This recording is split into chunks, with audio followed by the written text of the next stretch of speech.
ਬਿਸਮਿल्लाहिर्रहमानिर्रहीम। ਇੱਕ ਆਦਮੀ ਸੀ ਤੇ ਉਹ ਸਮੁੰਦਰ ਦੇ ਕਿਨਾਰੇ ਰਹਿੰਦਾ ਸੀ। ਉਹਨਾਂ ਆਪਣਾ ਰੋਜ਼ਗਾਰ ਬਣਾਇਆ ਸੀ ਕਸ਼ਤੀਆਂ ਦਾ। ਉਹਨੇ ਕਾਫੀ ਕਸ਼ਤੀਆਂ ਬਣਾਈਆਂ ਸੀ ਜਿਹੜੀਆਂ ਉਹ ਕਿਰਾਏ ਤੇ ਦਿੰਦਾ ਸੀ।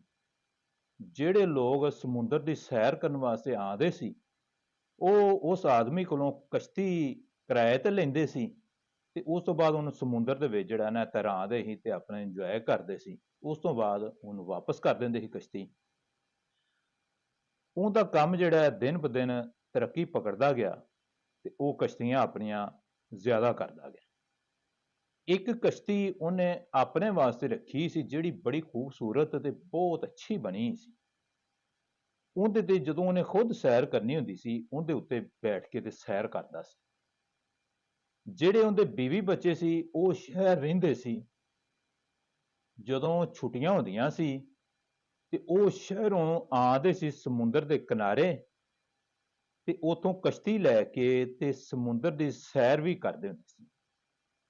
ਛੁੱਟੀਆਂ ਹੋ ਗਈਆਂ ਸੀ ਤੇ ਉਸ ਆਦਮੀ ਨੂੰ ਪਤਾ ਸੀ ਵੀ ਮੇਰੇ ਬੱਚੇ ਜਿਹੜੇ ਨੇ ਉਹ ਕਿਸੇ ਦਿਨ ਇੱਥੇ ਪਹੁੰਚਣ ਦੇ ਤੇ ਉਹਨਾਂ ਕਸ਼ਤੀ ਲੈ ਕੇ ਤੇ ਸਮੁੰਦਰ ਦੀ ਸੈਰ ਵੀ ਕਰਨੀ।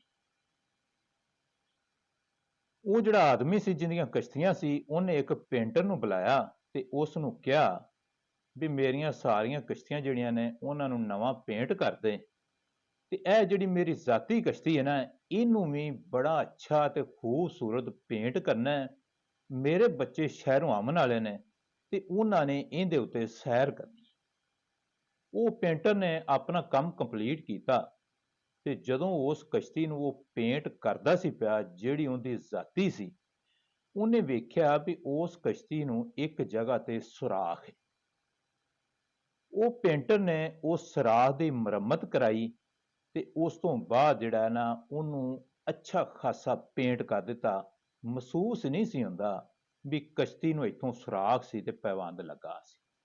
ਪੇਂਟ ਦੇ ਵਿੱਚ ਉਹਨੇ ਇੰਨੀ ਮਹਾਰਤ ਕੀਤੀ। ਪੇਂਟ ਕਰਕੇ ਤੇ ਜਿੰਨੀ ਉਹਦੀ ਮਜ਼ਦੂਰੀ ਸੀ ਉਸ ਨੇ ਮਾਲਕ ਕੋਲੋਂ ਲਈ ਤੇ ਚਲਾ ਗਿਆ।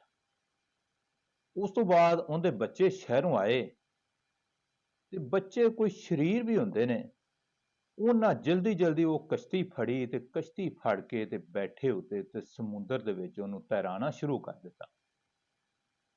ਜਿਹੜਾ ਉਹ ਮਾਲਕ ਸੀ ਉਹਨੂੰ ਅਚਾਨਕ ਖਿਆਲ ਆਇਆ ਵੀ ਜਿਹੜੀ ਮੇਰੀ ਜ਼ਾਤੀ ਕਸ਼ਤੀ ਸੀ ਉਹਨੂੰ ਇੱਕ ਸੁਰਾਖ ਸੀ।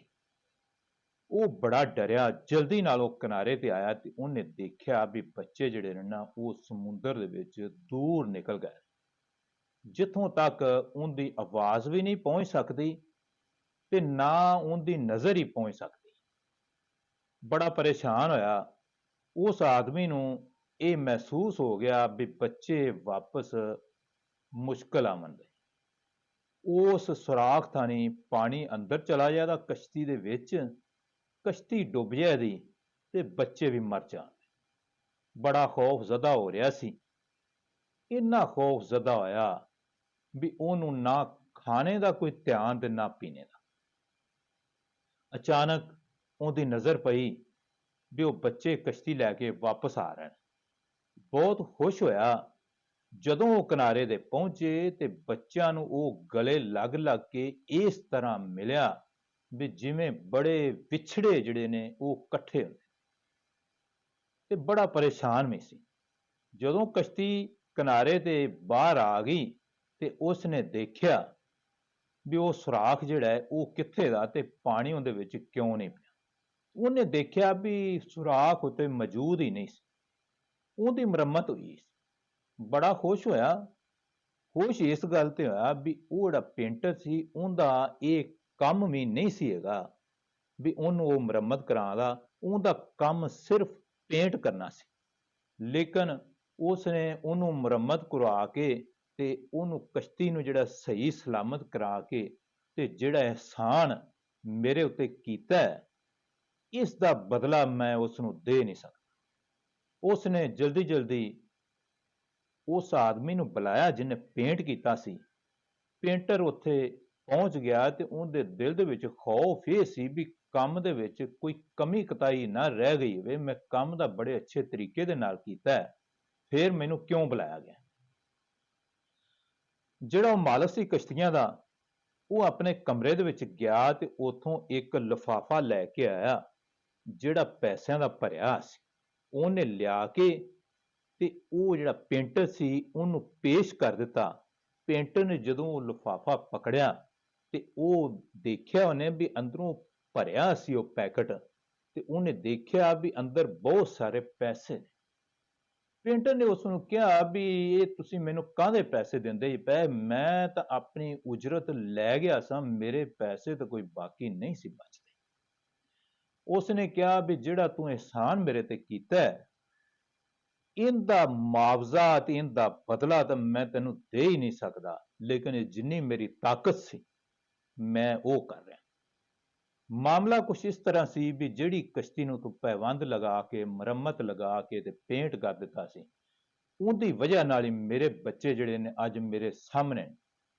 ਅਗਰ ਤੂੰ ਆਪਣਾ ਕੰਮ ਕੰਪਲੀਟ ਕਰਕੇ ਚਲਾ ਜਾਂਦਾ ਤੇ ਉਹ ਮੁਰੰਮਤ ਦਾ ਕੰਮ ਛੱਡ ਜਾਂਦਾ ਤੇ ਹੋ ਸਕਦਾ ਹੈ ਵੀ ਅੱਜ ਕੀ ਹੋ ਜਾਣਾ ਸੀ।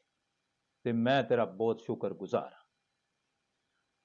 ਉਹ ਪੇਂਟਰ ਆਪਣਾ ਲਿਫਾਫਾ ਲੈ ਕੇ ਤੇ ਉਸ ਦਾ ਸ਼ੁਕਰੀਆ ਅਦਾ ਕਰਕੇ ਤੇ ਸਲਾਮ ਕਰਕੇ ਤੇ ਚਲਾ ਗਿਆ। ਗੱਲ ਕਰਨ ਦਾ ਮਕਸਦ ਇਹ ਆ ਵੀ ਅੱਛਾਈਆਂ ਦੇ ਕੰਮ ਤੁਸੀਂ ਕਰਦੇ ਜਾਓ। ਇਹ ਨਾ ਸੋਚੋ ਵੀ ਮੈਨੂੰ ਕੋਈ ਅੱਛਾਈ ਦਾ ਬਦਲਾ ਨਹੀਂ ਮਿਲਦਾ ਪਿਆ। ਜੇ ਤੁਸੀਂ ਸੋਚੋਗੇ ਵੀ ਲੋਕ ਤਾਂ ਸ਼ੁਕਰੀਆ ਵੀ ਨਹੀਂ ਕਹਿੰਦੇ, ਸ਼ੁਕਰੀਆ ਅਦਾ ਕਰਨ ਦਾ ਉਹਨਾਂ ਕੋਲ ਟਾਈਮ ਵੀ ਨਹੀਂ ਦਾ, ਤੇ ਮੈਂ ਫਿਰ ਚੰਗਾ ਕੰਮ ਕਿਉਂ ਕਰਾਂ।